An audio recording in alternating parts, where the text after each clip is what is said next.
I'm Dr. Joe DeMarco, chiropractor and owner of OcraMed Health. Are you one of the many people out there who have chronically tight hamstring muscles just on one side? So every time you go to perform exercises such as a deadlift, it kind of ruins your workout. It's always the side that gets cramped up. It's always the side that gets injured. The hamstring muscles, if you're involved in running sports, that's the side that you always pull. It's a kind of a chronic problem. No matter how much you stretch and stretch and stretch, it just is always tighter than the other side, and there's nothing you can do about it. Well, that's until today, because I'm going to show you how to fix that problem. Before I do, if you haven't done so already, take a moment right now, subscribe to my channel, OcraMed Health on YouTube.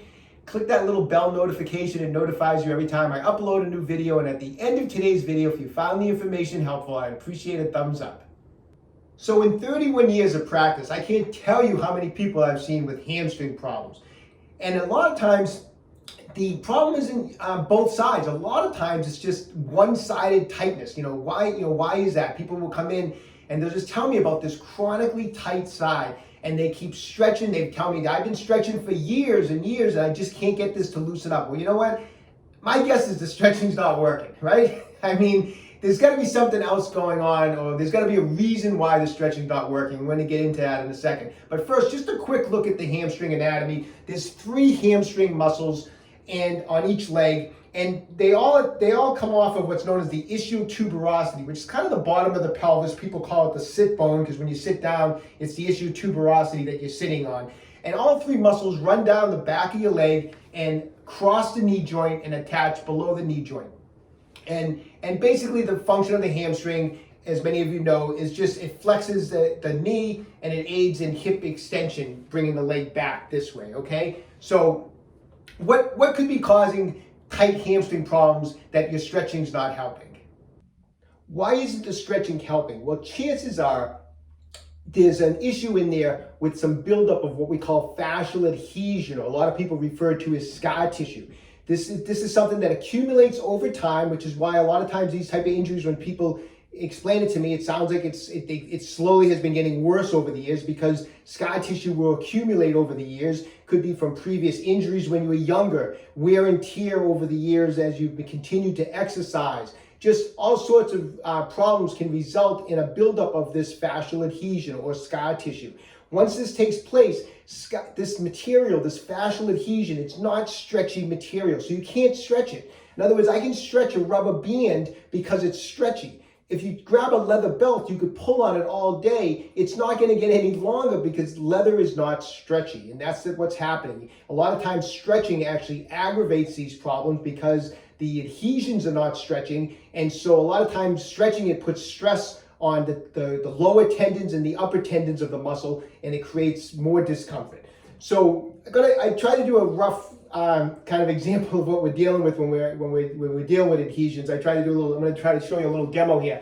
So if you think of this resistance band as a normal hamstring, it's long, it's stretchy, it's elastic, and it's not going to give me any problems. I can stretch it if it gets a little tight in there, but there's not a problem with this type of hamstring. If you want to think of adhesions as knots or scar tissue, if you look at this other side, because there's adhesion buildup in there, those knots are not stretchy. That's where maybe your scar tissue is. And it's going to limit the mobility of this hamstring, and the knotting in through the hamstring muscles, it actually will shorten the muscle. So you're dealing actually with shorter hamstrings muscles on one side than the other. And actually those adhesions make the muscle actually shorten it. And so not only is it stretchy, but it's shorter. And so these are the problems. This is why the stretching is not helping. These areas are not stretchy material, and so we need to get in there and we have to break this stuff up. Okay, so let's start working the hamstrings with a massage ball. As many of you know from watching my previous videos, I'm not a big fan of lacrosse balls or any type of massage ball that's nice and smooth. I like spiky massage balls. You're going to get the most depth of penetration with a spiky ball. This is a Tai Chi Max ball from OcraMed Health. It's perfect for hamstring use because the hamstring's a thick muscle. This ball is going to penetrate. A lot of these adhesions are in deep, And if you're using a smooth ball, you are not going to get past the initial layer of adhesion. So you want to use something spiky. It's a little more, there's a little more discomfort involved, but you can get used to it slowly over time. And the more you can get used to it and the deeper you can get, you're going to break up some of that oldest scar tissue that could have been in there for years. So just get on a bench or a chair, something like this, and we want to start by getting just the ball underneath it. I have my knee bent, obviously.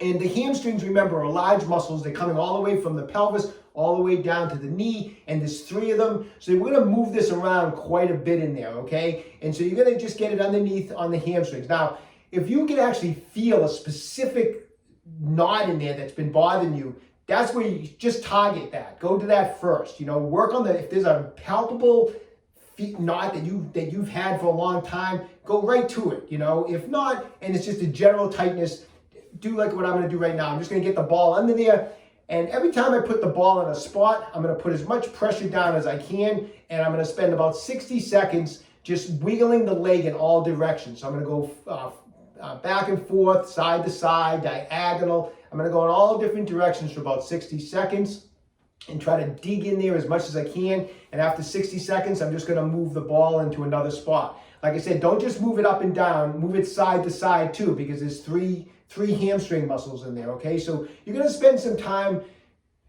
in there just doing this technique where you're just going to basically dig the ball around for 60 seconds on every spot that you place the ball, okay? After you've done that, and who knows, that might take 5, 6, 7 minutes depending on how much knotting you have in the hamstrings.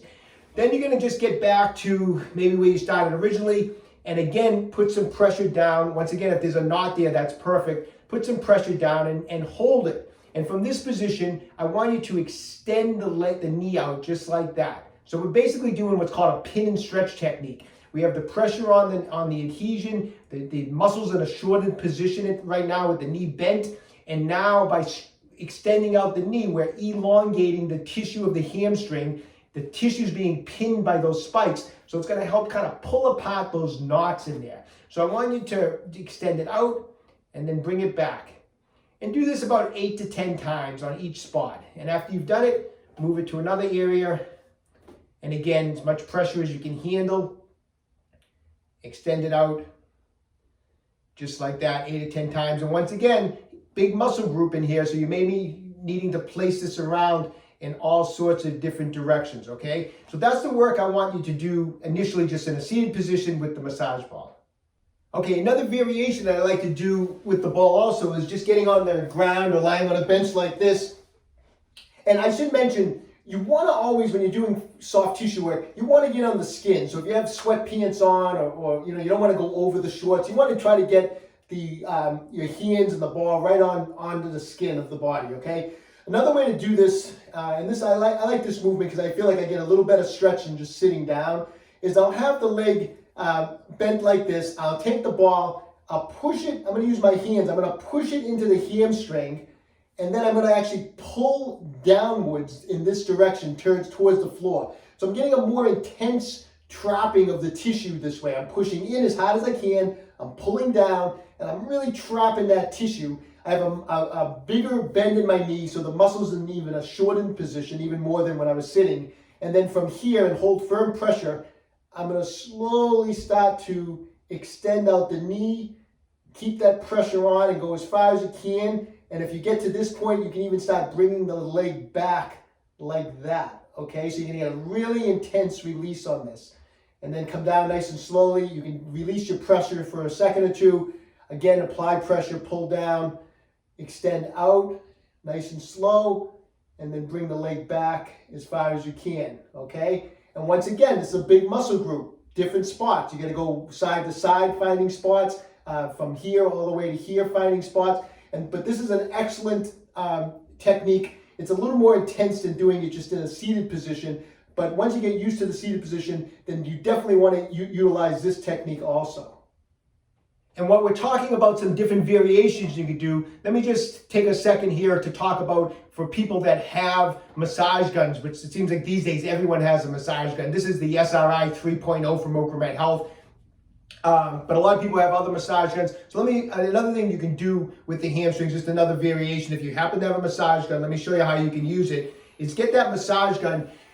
A great way to use massage guns is if you have, like I mentioned earlier in the video, a particular knot.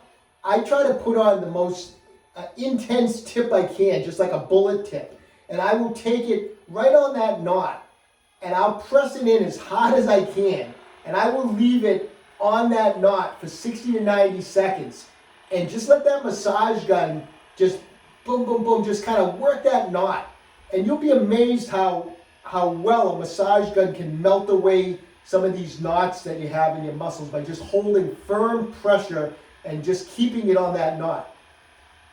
Now what you can do after 60 to 90 seconds if you want, is if you want to take a second, give it a break, come back on it, and then while you're holding the pressure on that knot with the massage gun, again, you can add in some active motion and try to stretch the leg up and bring it all the way back down. Now, another variation, just as we're going over these things, if you own a fascia release tool such as the FF5 from OcraMed Health, these stainless steel massage tools are excellent for working out adhesions. Once again, you can get this, you want to get this right on the skin. You may want to put a little massage cream. There's some contours here. You can use either side. You might want to start off with this type of a siding as opposed to in here, which is going to be a little more intense. But either way, you're just going to get that on the muscle with the knee bent, and you're going to drag it down the hamstring. And the edge of this instrument will catch any of that rough adhesive material. And as you drag it down, what you can do is you slowly extend the leg at the same time that you're dragging it down.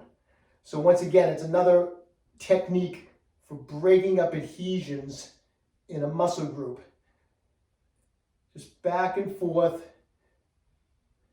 and do it a bunch of times, and you can come over one side a little more, inside a little bit more, but just keep firm pressure, drag the instrument down and slowly extend out. Just another great way. There's a lot of ways you can get at these adhesions that are super, super effective, whether you have a stainless steel massage tool like the FF5, a massage gun, a massage ball. If you don't have anything, some of the stuff I showed you, just get in there with your fingers and dig in there and trap the tissue with your fingers and extend it out.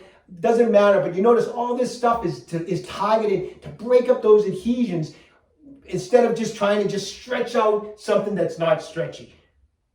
All right, I hope you found today's information helpful. You know, as those knots and those adhesions begin to break up, you can slowly then start implementing your stretching, because the stretching will become more effective as those adhesions get broken up. So work on the techniques I just showed you for the next 4 to 6 weeks. This isn't something that happens overnight. Those adhesions have probably been in there for years, and they're not going to break up in one session. So start working on it consistently, every day, lightly, or if you get it, you're doing more intense work, maybe every other day do those techniques, but do it for the next 4 to 6 weeks. Leave me a comment in the comment section down below. Let me know how over the next 4 to 6 weeks, how your hamstring starts feeling. I think it's going to be feeling a lot better. You're going to feel less problems on running. You're going to feel less problems deadlifting and things such as that. But get working on it, then slowly start implementing the stretching, okay? Best of luck to all of you. If you haven't done so already, visit my website, www.OcraMedHealth.com. We have a full line of fascia release products. Those products that we used on today's videos are all in stock and available. If you haven't done so already, subscribe to my channel, OcraMed Health on YouTube. Questions about exercise or injuries, just leave me a comment in the comment section down below. I do the best I can to get back to everybody. And don't forget, OcraMed Health is here to keep you fit forever.